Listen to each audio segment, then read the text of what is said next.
नमस्कार दोस्तों, स्वागत है हमारे हॉरर यूनिवर्सल में। जो कहानी है विजय की। विजय एक छोटे से गांव में रहता था। उसके गांव के पास एक घना और रहस्यमय जंगल था, जिसमें एक पुरानी हवेली थी। हवेली को लेकर गांव में नई कहानियां मशहूर थी, जिनमें कहा जाता था कि वहां पे जाने वाले लोग वापस लौटते नहीं। गांव के बुजुर्ग कहते थे उस हवेली में आत्माओं का वास होता है और रात के समय वहां जानलेवा हो सकता है। लेकिन विजय इन बातों को केवल अंधविश्वास मानता था और उसने ठान लिया कि वह रात में हवेली में जाकर सच का पता लगाएगा।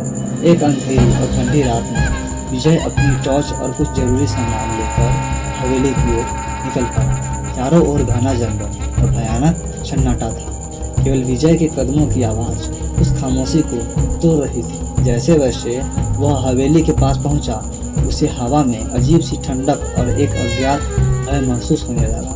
हवेली बेहद जर्जर और डरावनी थी। उसकी खिड़कियां टूटी हुई थी और पुराने जो दरवाजे थे वो सड़ चुके थे। हवेली की छत पर एक काला कौवा बैठा था, जो अंधेरे में उसकी हरकतों को देख रहा था। विजय ने खुद को संभाला और हवेली के अंदर जाने का साहस किया।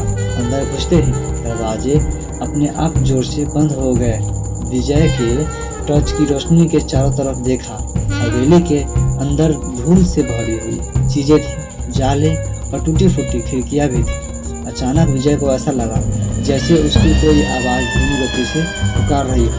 वह चौकन्ना हो गया और आवाज़ की दिशा में जाने लगा। वह धीरे धीरे हवेली के अंदर एक अंधेरे कमरे की ओर बढ़ा। कमरे के अंदर जाते ही उसे एक ठंडक महसूस हुई, जैसे वहाँ की ठंडी हवा में एक लहर बह रही हो। कमरे में चारों ओर अजीब चित्र बने हुए थे और फर्श पर पुराने खून के धब्बे थे। तभी विजय ने देखा कि कमरे के कोने में एक धुंधली परछाई खड़ी हुई। उसकी आंखें चमक रही थी और विजय की ओर देख रही थी। विजय का दिल जोर जोर से धड़कने लगा। उसने हिम्मत जुटाई और परछाई के पास जाने की कोशिश की, लेकिन जैसे ही वह उसके नजदीक गया, परछाई हवा में उड़कर गायब हो गई। विजय अब घबराने लगा था।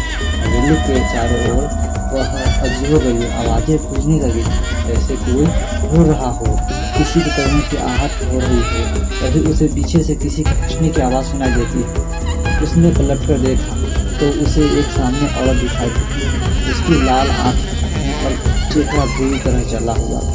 औरत ने विजय की ओर उंगली उठाई और कहा, तू भी मेरी तरह यहाँ हंसा रहेगा।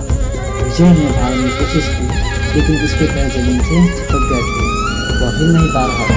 उसकी आँख के सामने अंधेरा छा गया और वह बेहोश होकर गिर पड़ा। अगली सुबह गांव वाले ने विजय का सामान जंगल के किनारे पाया हुआ देखा, लेकिन उसका कोई पता नहीं चला।